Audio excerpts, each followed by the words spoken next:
Vamos ver agora os tipos de inteiros usados na linguagem C.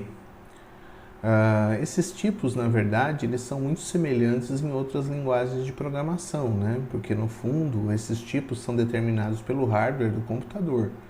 Então, se você não mudou o hardware do computador, vai simplesmente alterar o nome aqui, a forma como ele é tratado dentro da linguagem, mas o tipo dele e os valores que ele pode armazenar são os mesmos. O tipo da linguagem C, há dois tipos de inteiros, o sem sinal e o com sinal.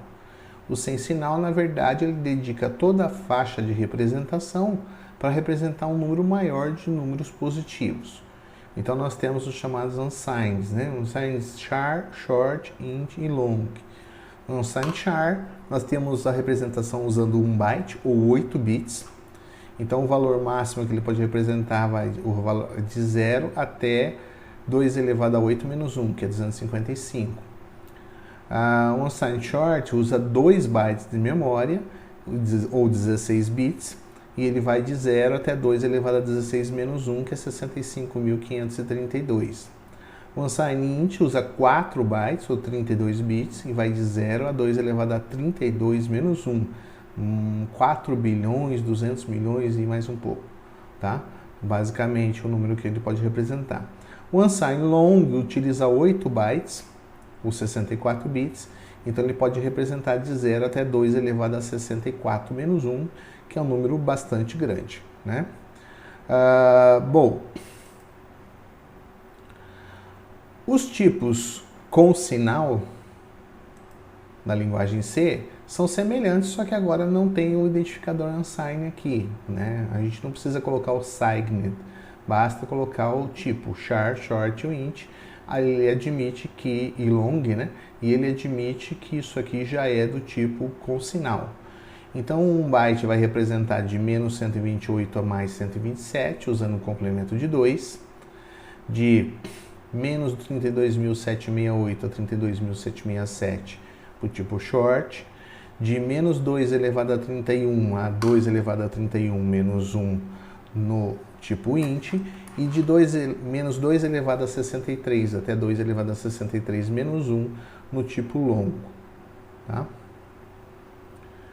O que acontece com os inteiros? O que acontece com os inteiros é que quando você ultrapassa ou chega nos limites das faixas, seja aqui no caso de sem sinal, ou aqui no caso de com sinal, você começa a ter problemas. Então, quando você ultrapassa essa faixa, os resultados podem parecer meio esquisitos, né?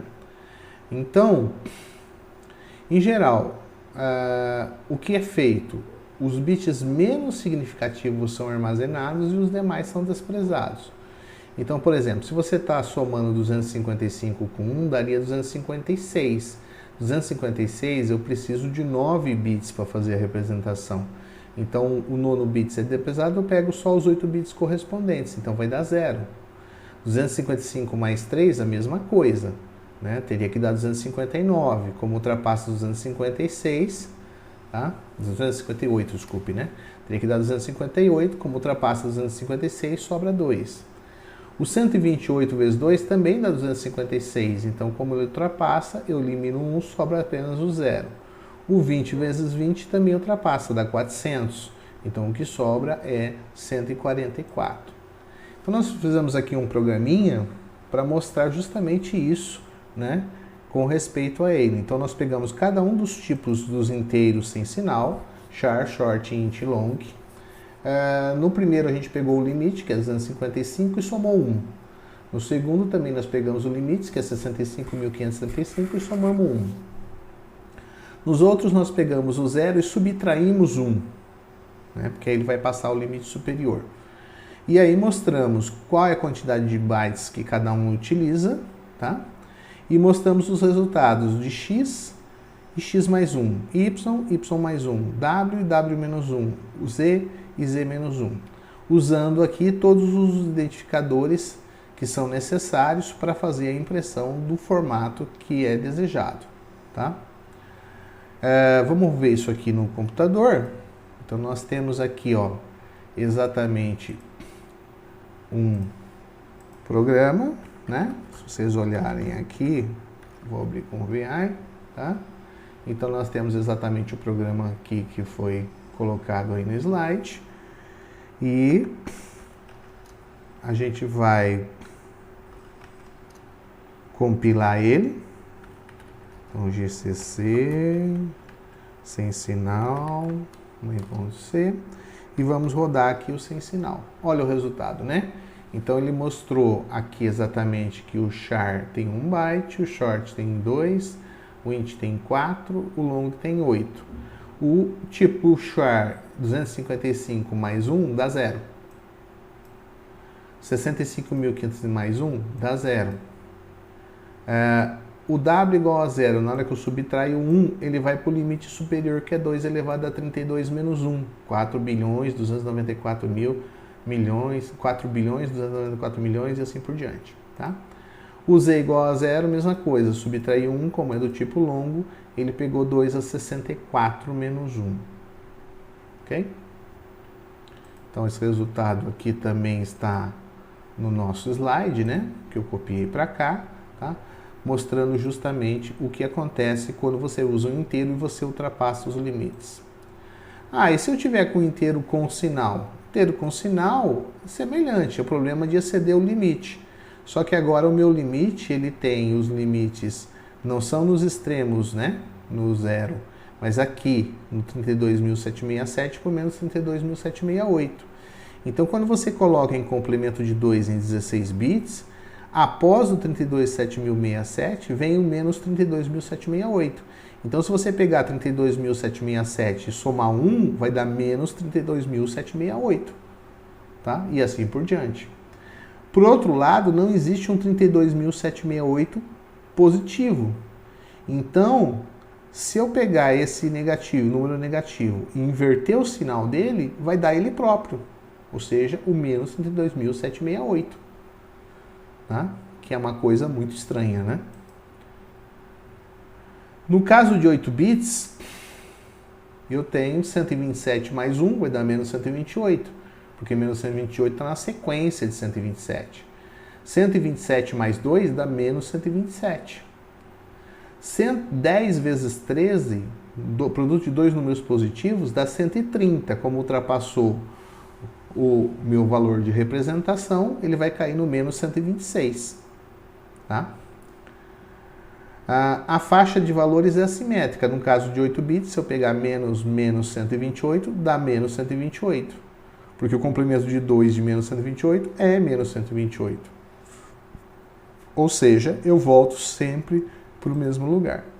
Então, novamente, a gente tem um programinha aqui para ver esses efeitos, né? Eu peguei o tipo char para mostrar o efeito de 127 somado 1, que vai dar menos 128. O short eu usei o limite e inverti o sinal dele, para mostrar que vai dar o mesmo valor.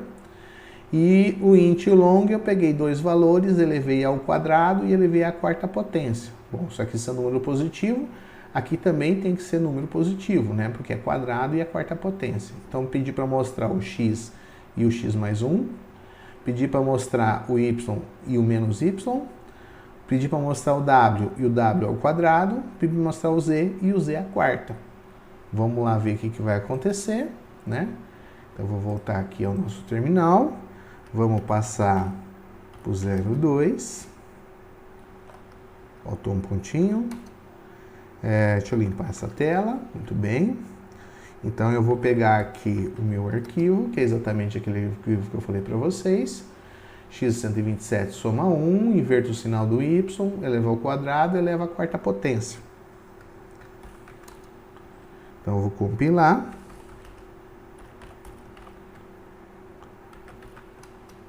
E vou rodar. Olha só. O x é 127, somando 1, menos 128. O y é menos 32.768. Invertendo o y, o sinal do y dá menos 32.768. 50.000 ao quadrado teria que dar um número positivo e deu um número negativo. 60.000 à quarta potência teria que dar positivo e deu negativo. Então imagine que você está fazendo um programinha que faz uma soma de potências quartas. Se você pegar um valor de 60 mil, pronto, você já teve um resultado errado no seu programa, porque ele vai somar um valor negativo. E aí o resultado não vai ter nada a ver com o que você espera ali que acontece. Por isso que a gente precisa conhecer muito bem o que a gente está fazendo dentro do computador, para garantir que os extremos dos intervalos, seja para inteiros ou seja para ponto flutuante, depois como a gente vai ver, tá? Não sejam ultrapassados, senão o resultado dele vai ser totalmente inadequado ou inesperado, né? Embora o computador tenha seguido à risca as instruções que você deu.